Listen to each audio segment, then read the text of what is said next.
Halo, selamat siang teman-teman. Kami dari kelompok 6, kami akan mempresentasikan tentang penjelasan pengantar akuntansi chapter 2. Nah, nama saya Nia Agustina. Saya tidak sendirian di sini. Saya ada teman-teman saya. Silakan memperkenalkan diri. Halo, perkenalkan. Nama saya Latifa Putri Pawitan. Halo, perkenalkan nama saya Denita Putri Tami. Nama saya Balkis Aisyah Handayani. Oke, silakan untuk penjelasannya.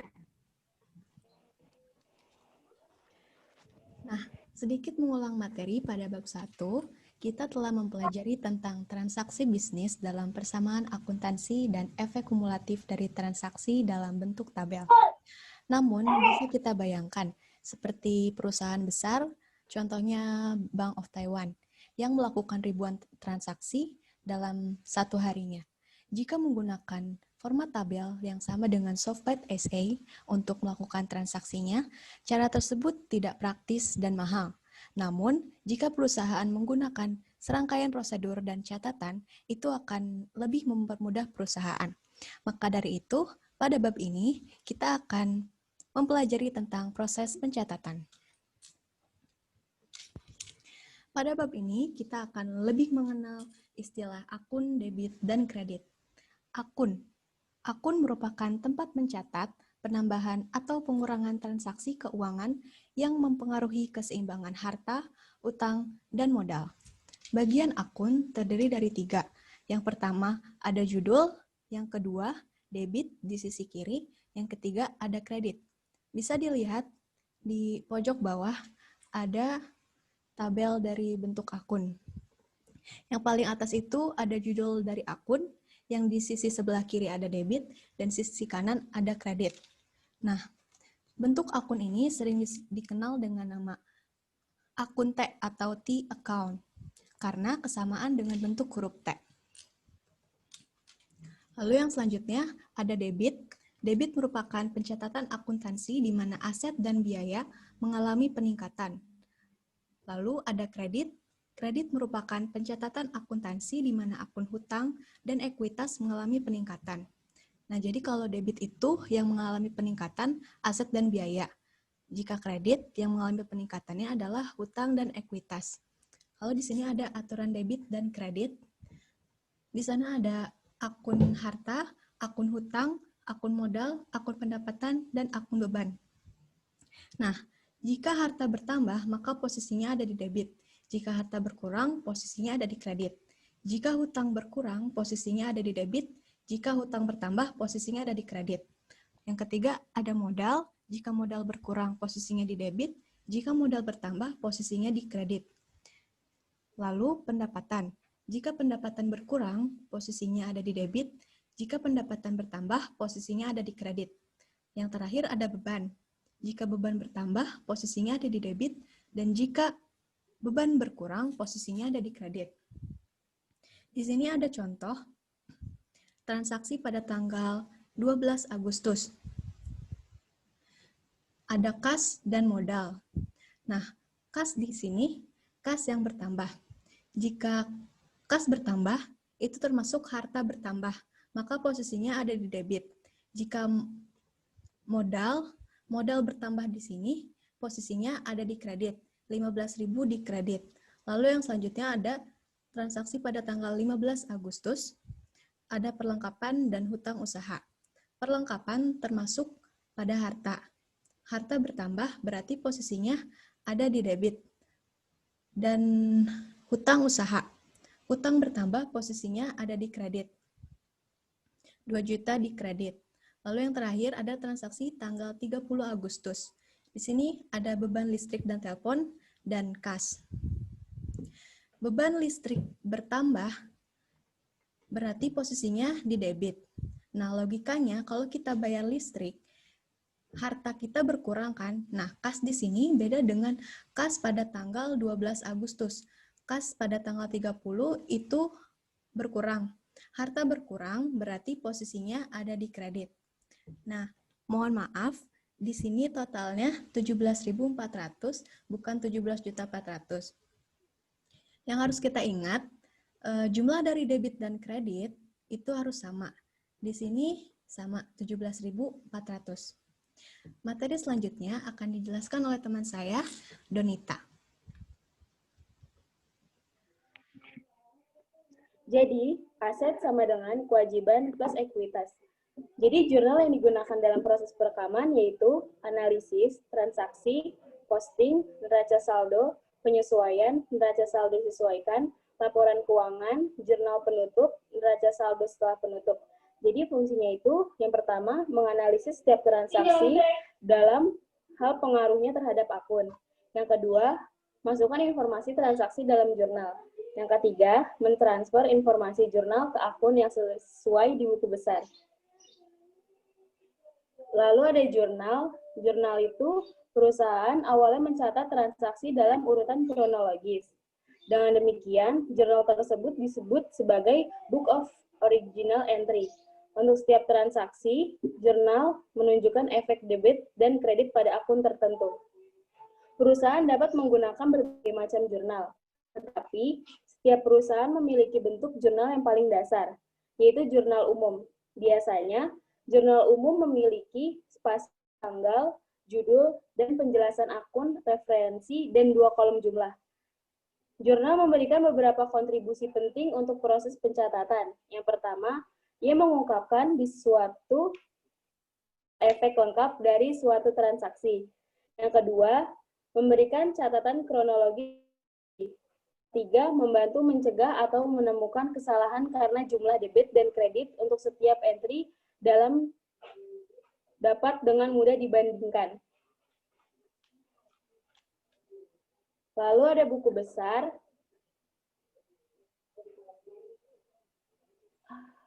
Yang pertama itu ada analisis, membuat jurnal, posting ke akun buku besar, neraca saldo, laporan keuangan, penutup neraca saldo. Buku besar yaitu seluruh kelompok akun yang dikelola oleh perusahaan adalah pelanggan.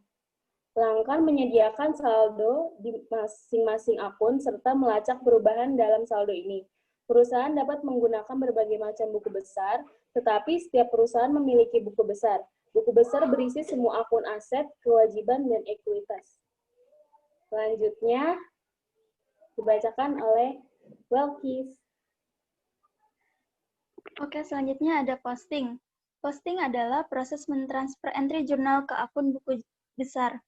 Posting melibatkan langkah-langkah berikut. Yang pertama, di buku besar di kolom akun yang didebit, masukkan tanggal, halaman jurnal, dan jumlah debit yang ditampilkan di jurnal. Yang kedua, pada kolom referensi jurnal, tulis nomor referensi yang telah diposting jumlah debitnya. Yang ketiga, di buku besar di kolom yang sesuai dari akun yang dikreditkan, masukkan tanggal, halaman jurnal, dan jumlah kredit yang ditampilkan dalam jurnal. Yang keempat, di kolom referensi jurnal, tulis nomor referensi yang telah diposting jumlah kreditnya. Posting harus dilakukan dalam urutan kronologi, artinya perusahaan harus memposting semua debit kredit dari satu entry jurnal sebelum melanjutkan ke entry jurnal berikutnya. Entry jurnal berisi tanggal transaksi, akun debit, dan akun kredit. Selanjutnya ada bagan akun. Bagan akun merupakan daftar nama seluruh akun-akun yang digunakan perusahaan dalam mencatat transaksi ekonominya dengan kode angka akun dan nama akun. Di sini saya akan menjelaskan nomor akun dari Yazici Advertising. Nomor akun 101 sampai 199 menunjukkan akun aset, nomor 200 sampai 299 menunjukkan hutang jangka panjang, 301 sampai 350 menunjukkan akun ekuitas, 400 sampai 499 menunjukkan pendapatan, 601 sampai 799 menunjukkan biaya, 800 sampai 899 menunjukkan pendapatan lainnya, dan 900 sampai 999 menunjukkan biaya lainnya. Selanjutnya ada proses ilustrasi. Saya akan membacakan transaksi pada tanggal 1 Oktober, si Yazici menyetor modal 10.000 di perusahaan periklanan yang dikenal sebagai Yazici Advertising. Yang selanjutnya ada analisis dasar. Analisis dasar, kas aset bertambah 10.000, modal bertambah 10.000. Analisis persamaan, aset sama dengan liabilitas plus ekuitas, artinya kas bertambah 10.000, modal bertambah 10.000. Lalu di debit kredit analisis, kas bertambah di debit 10.000, kredit bertambah di ekuitas 10.000 atau modal. Selanjutnya di jurnal umum, karena di situ penyetoran modal, berarti kas bertambah 10.000 di debit dan modal bertambah masuknya di kolom kredit. Selanjutnya, proses posting. Posting adalah pemindah bukuan ke masing-masing akun yang mengacu pada jurnal umum. Selanjutnya akan dibacakan Nia Agustina. Oke, selanjutnya saya akan menjelaskan dulu apa itu jurnal umum, buku besar, dan neraca. Pertama adalah umum. Jurnal umum ini memiliki pengertian sebagai jurnal yang digunakan untuk melakukan pencatatan. Jadi semua pencatatan mulai dari awal bulan sampai akhir itu sudah termasuk di jurnal umum. Setelah itu ada buku besar. Buku besar itu apa sih? Buku besar itu adalah alat yang digunakan untuk mencatat perubahan-perubahan yang terjadi pada suatu akun yang disebabkan karena adanya transaksi keuangan. Next. Nah, ini kan jurnal umumnya sudah diketahui dari transaksinya juga kan. Terus, semua pencatatan yang di jurnal umum ini kita akan masukkan ke posting. Posting itu apa sih? Posting itu adalah mengelompokkan masing-masing akun sehingga kita tahu berapa saldo akhir dari masing-masing akun tersebut gitu. Misalnya kas dengan kas, jadi kita bisa tahu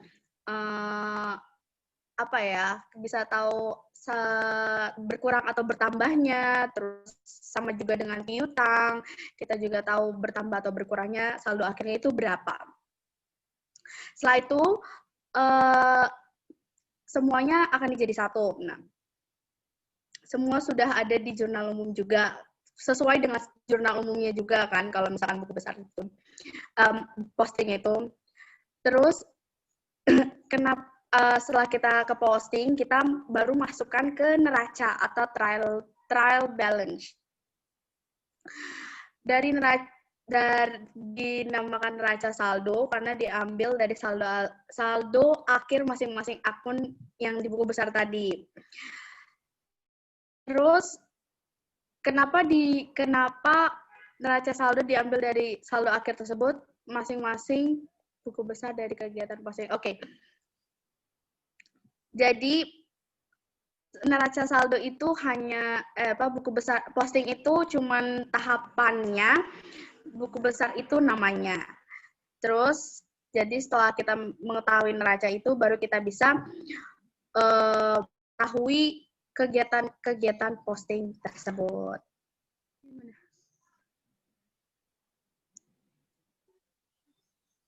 Nah, ini dia neraca saldo dan aturan debit kreditnya. Jadi seperti yang tadi disampaikan oleh Latifah, sama kalau kas ada di debit dan kredit, piutang dagang itu juga ada di debit kredit. Nah, karena perlengkapan ini adalah harta, jadi kita ada di debit, peralatan juga harta ada di debit, biaya-biaya juga di debit, pendapatan ada juga di kredit dan debit, hutang dagang ada juga bertambahnya di kredit dan berkurang di debit. Modal juga bertambah di kredit dan berkurang di debit. Itu dia.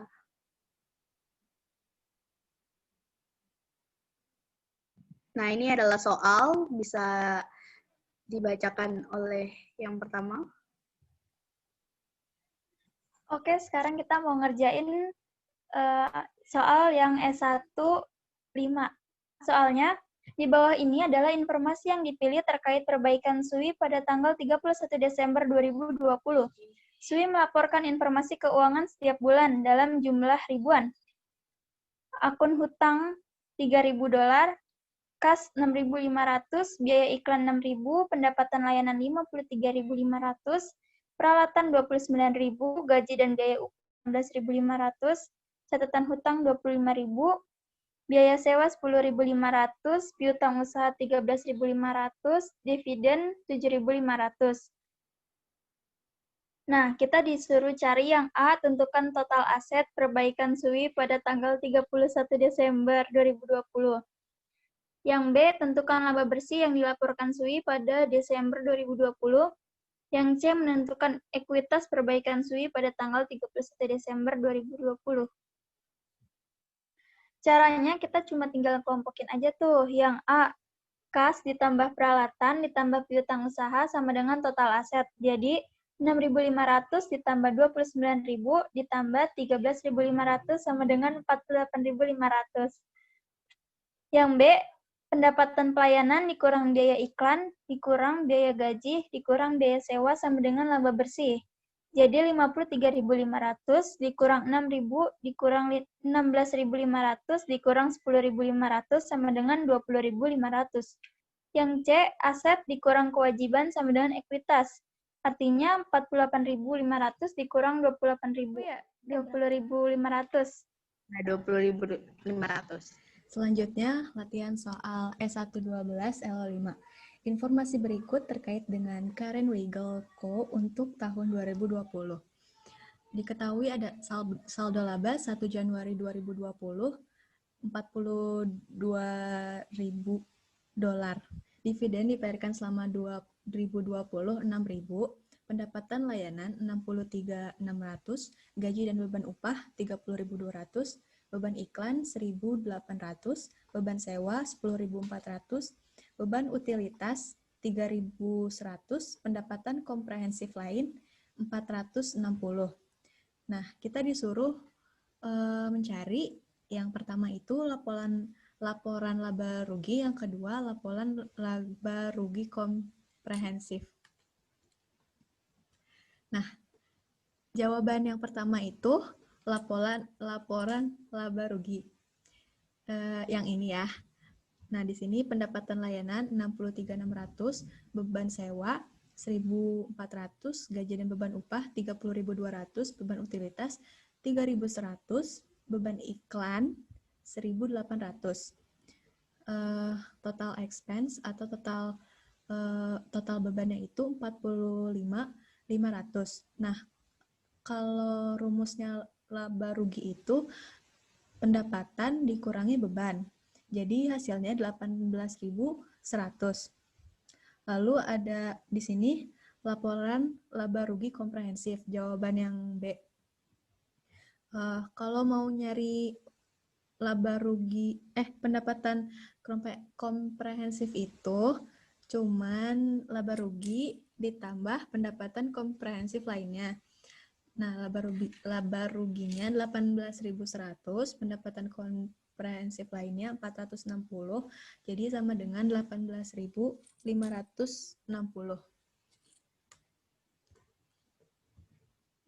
Selanjutnya nih ya.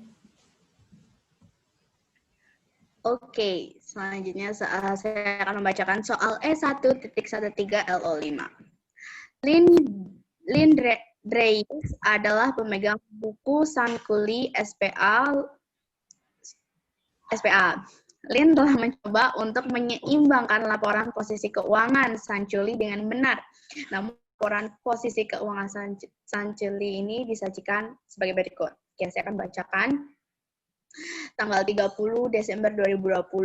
Di sini ada harta, peralatan sebesar 48.000, ada supply 8.000, ada kas 14.000, dan dividen 5.000. Dan ada kewajiban, yaitu modal saham 50.000, laba ditahan 17.500, utang usaha 16.000 dan piutang usaha 8.500. Nah, ini totalnya sama. Total harta 75.000 dan total ekuitas atau kewajiban itu 75.000. Dan di sini kita akan menyiapkan laporan posisi keuangan yang benar karena di sini masih acak-acakan juga. Next untuk jawaban. Nah, ini jawabannya. Menurut saya, pengelompokan harta itu adalah peralatan sebesar 48.000. Terus yang tadinya piutang usaha ada di kewajiban, kita akan masukkan ke dalam harta karena piutang, kita yang ngutangin gitu istilahnya. Sebesar 8.500 dan ada dividen. Dividen ini sebenarnya apa ya? Laba. Pembagian laba modal saham sebesar 5.000 dan juga ada supply 8.000. Totalnya di sini adalah 69.500. Terus ada kewajiban. Modal usaha tetap 50.000 berada di kewajiban. Laba ditahan juga tetap sebesar 17.500. Sisa hutang perusahaan 2.000. Kenapa tadi di harta tidak ada kas? 14.000. Untuk menghasilkan hasil yang sama, maka hutang yang tadi 16.000 kita bayarkan dari kas harta itu, yaitu sebesar 14.000. Nah, karena 14.000 sudah dibayar oleh kas dan sisanya 2.000. Nanti kita akan menemukan totalnya sama dengan total harta, yaitu 69.500. Seperti itu. Lalu soal selanjutnya bisa dibaca oleh Donita. Jadi, saya mau menjawab soal E115. Di bawah ini adalah informasi keuangan yang terkait dengan operasi Elgato Cruise Company tahun 2020. Di situ ada biaya pemeliharaan dan perbaikan sejumlah $97.000, utilitas 10.000, beban gaji dan upah 144.000, biaya periklanan 3.500, pendapatan tiket 342.000, penghasilan komprehensif lainnya 4.200. Jadi disuruhnya itu siapkan laporan laba rugi 2020 dan perusahaan SA. Next. Jadi jawabannya itu laporan laba rugi Goes SA itu tahun 2020, pendapatan tiketnya itu dikredit sejumlah $342.000. Beban gaji dan upahnya 144.000 di debit. Beban iklannya 3.500 di debit. Beban utilitas 10.000 di debit. Biaya pemeliharaan dan perbaikan 97.000 di debit. Jadi total bebannya itu 254.000 di kredit. Laba ruginya 87.500 di kredit. Sedangkan laporan laba rugi komprehensifnya laba rugi $87.500, pendapatan komprehensif lainnya 4.200, pendapatan komprehensifnya $91.700. Mau menambah dari soal yang terakhir tadi, rumusnya sama seperti apa yang disampaikan sama Latifah. Kalau misalkan rumus laporan laba rugi itu adalah pendapatan dikurangi pengeluaran. Jadi 342.000 ini dikurangi 254.500. Kok diam dulu. Terus cara mencari laporan laba rugi komprehensif yaitu ditambah. Jadi laba rugi kita yang tadi sudah ditemukan 87.500 itu ditambah dengan soal tadi ada pendapatan komprehensif lainnya yaitu 4.200. Jadi hasilnya adalah 91.700.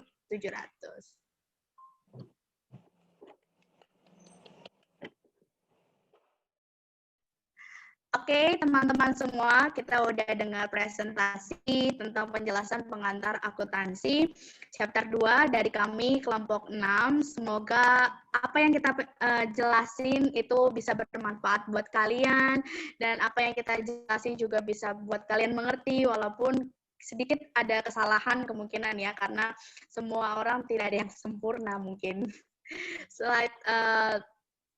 Itu aja dari kami semua. Terima kasih atas partisipasinya untuk mendengarkan penjelasan dari kami.